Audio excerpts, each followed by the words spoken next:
So hi everyone, this is Saurabh Thakur. और जैसा कि आप सभी लोगों को पता है कि 6 तारीख को आपका एग्ज़ाम हुआ है इंग्लिश लिटरेचर का यूजीसी नेट। उसके बारे में थोड़ी सी बात करेंगे, एग्ज़ाम का थोड़ा सा पेपर का एनालिसिस करेंगे हल्का सा जनरल वे में। मैं इस बार पेपर देने नहीं गया था। मतलब पहली बार ही ऐसा हुआ है कि मैंने एग्ज़ाम नहीं दिया। और अब मुझे ये रियलाइज़ हो रहा है कि अगली बार से मुझे एग्ज़ाम देकर देखना चाहिए, ताकि मैं आपको एक फ़र्स्ट हैंड एक्सपीरियंस बता सकूं एग्ज़ाम का। तो जहाँ तक कि मैंने रिव्यूज़ इकट्ठे किए, कुछ लोगों को उससे मैंने बात की कि एग्ज़ाम कैसा था, क्या उसका स्टैंडर्ड था, और किस तरह के क्वेश्चंस आए थे। तो जानने को ये मिला कि पेपर वन जो था वो काफ़ी डिफ़िकल्ट था। मैंने कुछ कमेंट्स भी देखे, कुछ मेल्स भी रिसीव की, और कई बच्चों ने ये भी लिखा कि सर आपके नोट से काफ़ी ज़्यादा हेल्प हुआ। तो उसके लिए थैंक यू। ये आप लोगों की मेहनत है और मेरी मेहनत है, जो मिलकर हम सभी लोगों को आगे ले जा सकती है। आप आगे बढ़ेंगे तो मैं आगे बढ़ूंगा। तो जो एग्ज़ाम था, जो पेपर वन था, वो डिफ़िकल्ट बता रहे हैं। जो डीआई थी वो काफ़ी कैलकुलेटिव थी, और कॉम्प्रिहेंशन में, रीडिंग कॉम्प्रिहेंशन में काफ़ी बच्चों को बहुत ज़्यादा दिक्कत आई। तो मुझे ऐसा लगता है कि पेपर वन जो है वो कट ऑफ को काफ़ी डाउन लेकर आ सकता है।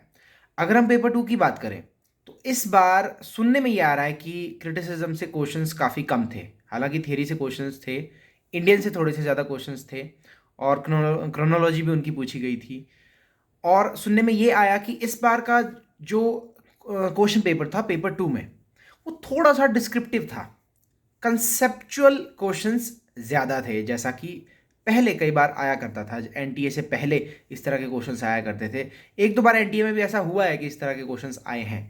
तो उसमें आपकी अंडरस्टैंडिंग को टेस्ट किया जाता है कि आपकी अंडरस्टैंडिंग किसी टॉपिक को लेकर के कितनी अच्छी है, कितनी बेहतर है, और आप चीज़ों को कितने अच्छे से समझ सकते हो। और कुछ एसर्शन रीज़न भी शायद थे, और क्रोनोलॉजी भी कुछ आई थी, चार्ल्स डिकन्स की शायद आई थी। तो ओवरऑल अगर मैं बात करूं तो इस बार पेपर थोड़ा सा एवरेज से ऊपर था। पेपर वन की अगर बात करें वो तो था ही था, और पेपर टू भी मुझे लगता है कि थोड़ा सा कहीं ना कहीं डिफ़िकल्ट लोगों को लगा है। तो इससे कट ऑफ पे काफ़ी ज़्यादा असर पड़ने वाला है। और जब आंसर की आ जाएगी, आंसर की आने के बाद जब पता लगेगा कि किसके कितने मार्क्स बन रहे हैं, उस हिसाब से मैं बता पाऊंगा कि कट ऑफ कितनी जा सकती है इस बार। ठीक है। बाकी मैं हमेशा से ये बात कहता हूँ कि एनटीए हर बार कुछ ना कुछ नया चेंज करता ही है पैटर्न में।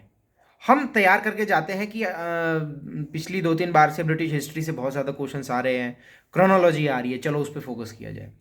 लेकिन बाद में हमें एग्जाम में जाके पता लगता है कि ब्रिटिश हिस्ट्री से तो कम आया, इन्होंने तो थियरी से ज़्यादा पूछ लिया। मैं जस्ट फॉर एन एग्जाम्पल आपको कह रहा हूँ, जैसा कि इस बार क्रिटिसिज्म से कम क्वेश्चन आए। और सुनने में ये भी आया कि मेजर वर्क्स के अंदर से क्वेश्चन ज़्यादा आए।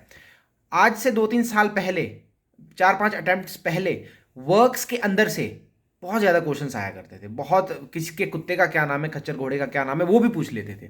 लेकिन पिछले 4-5 अटेम्प्ट से ऐसा हो रहा है कि मेजर वर्क्स के अंदर से क्वेश्चंस कम आ रहे हैं। इसीलिए मेजर वर्क्स की लिस्ट मैं आपको हमेशा देता हूँ।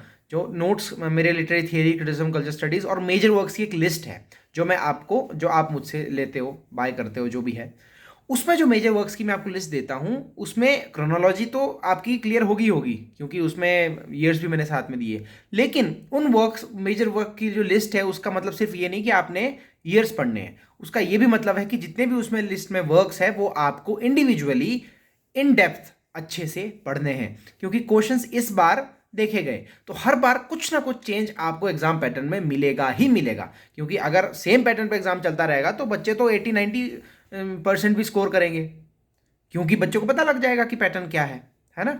लेकिन जो चीज़ें कोर में रहती है वो कोर में ही रहती है। British history, theory, criticism, culture studies, ये कभी चेंज हो ही नहीं सकता है। इसके पूछने के तरीके चेंज हो सकते हैं, है ना, उसमें बदलाव हो सकता है, लेकिन कंटेंट सेम रहेगा, मुद्दे सेम रहेंगे, इश्यूज सेम रहेंगे, है ना।